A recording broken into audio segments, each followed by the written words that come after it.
So guys, panoorin natin to. Itong PNP, AFP at Palasyo nagkaisa sa maximum tolerance mga kababayan para sa protesta sa September 21. So panoorin natin mga kababayan kung paano nila paghahandaan itong protesta bukas. Na? So grabe. Ito na. Naka-full alert na ang Philippine National Police. Naka-full alert na daw mga kababayan ang National PNP, no? Yung National Police mga kababayan. Ugnay ng trillion peso march bukas. Grabe kasi mangyayari bukas mga kababayan. Kumbaga, ano ito? Iba't ibang kilos protesta ang mangyayari bukas, no? At sigurado maaga pa lang marami ng tao dito sa Luneta Park. Agenda Weekend Report, si Francis Polve. All hands on deck ang pambansang pulisya sa nationwide protest to cancel corruption sa bansa. Ayon kay Acting PNP Chief Lieutenant General Jose Nartates, may sapat na personnel at equipment para tiyakin ang ligtas at maayos na kilos protesta bukas. Sa isang pahayag, nagpaalala rin si Nartates sa mga pulis na ipatupad ang maximum tolerance sa karapatan ng mamamayan sa mapayapang pagtitipon. Handa rin daw ang PNP sa anumang klase ng sitwasyon, pati na ang posibilidad na magkasalungat na opinyon ng ilang personalidad o grupo sa mga isyu. Kaya iba-iba kasing grupo to mga kababayan. Tatlong rally. Meron sa Luneta, sa EDSA, meron din sa Liwanasang Bonifacio mga kababayan. Kaya talagang kalat ang pulis tsaka yung mga sundalo na pangalagaan na hindi magkakaroon ng kaguluhan talaga mga kababayan. Dahil mayroong mga balibalita na magkakagulo daw bukas mga kababayan.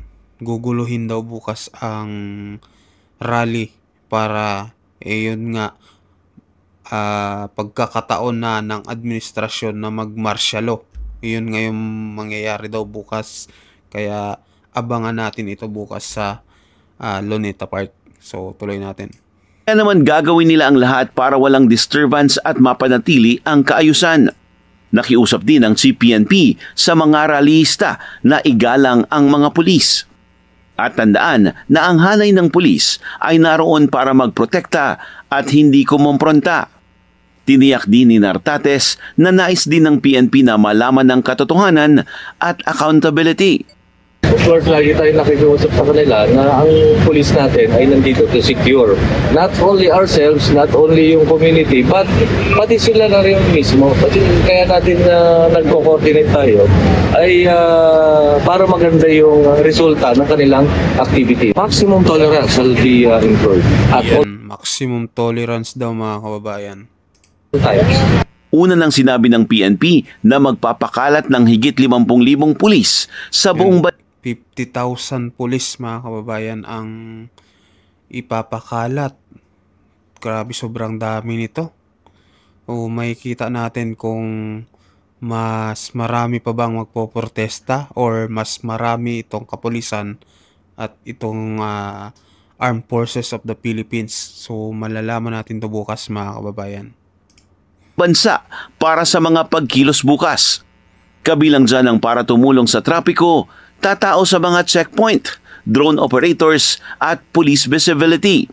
Sa hanay ng AFP, una nang inihayag ng sandatahang lakas na aalalay sila sa latag ng seguridad na mga kababayan, PNP naka-full alert kaugnay ng kilos protesta bukas. Yan. Kasama din tong AFP. Patutupad ng PNP. May kumakalat rin na post sa social media tungkol sa infiltration sa mga pagkilos bukas. Ngayon pa lang, on red alert na ang AFP. Nag-organisa rin ng prayer vigil for truth and justice ang mga retired generals. Pati mga retired generals mga kababayan. Talagang nakiisa na rin sa kilos protesta mga kababayan. military officers kasama ang ilang civic at religious leaders sa may Camp Aguinaldo bukas. Tiniyak naman ni AFP Chief of Staff General Romeo Browner Jr. na ang pangunahing tungkulin ng mga sundalo ay ang kaligtasan ng bansa at sabi AFP didistansya raw sa isyu ng politika. So, para daw sa Pilipino ang AFP, hindi sa politiko, mga kababayan. So, ayan yung sinasabi hindi nila. mag-engage sa politika. Hinimok ni Browner ang mga Pilipino na isulong ang reforma sa demokratiko at mapayapang paraan at hindi sa destabilisasyon. Ayon naman sa palasyo, palaging nirerespeto ng Pangulo ang karapatang pantao. Malaya raw maghayag ng damdamin ng publiko nang hindi lalabag sa mga probisyon ng batas. Dama rin daw ni PBBM ang pagkadismaya ng taong bayan. Sus, nadismaya. Dapat noon mo pa pinaimbestagahan ito, PBBM. 3 taon ka na dyan, ngayon ka lang nagpaimbestiga. Bakit ngayon mo lang pinaimbestigahan yan? Anong nangyari? Dahil naramdaman mo bang galit ng taong bayan, kaya pinaimbestagahan mo yan? Anong opinion nyo dito, mga kababayan, sa ginawa niyang aksyon? Maayos ba ito or playing safe lang siya? Dahil nga ay nabubulgar na itong mga anomalya, no, sa kanyang administrasyon, mga kabayan. Ito nga pong flood control project. Dahil nung una, nung sinabi niya, 'di ba, sa kanyang talumpati sa zona niya na mayroong 5,500 flood control project. Tapos, mga ilang araw lang, umulan ng malakas, mga kababayan. Binahang Metro Manila.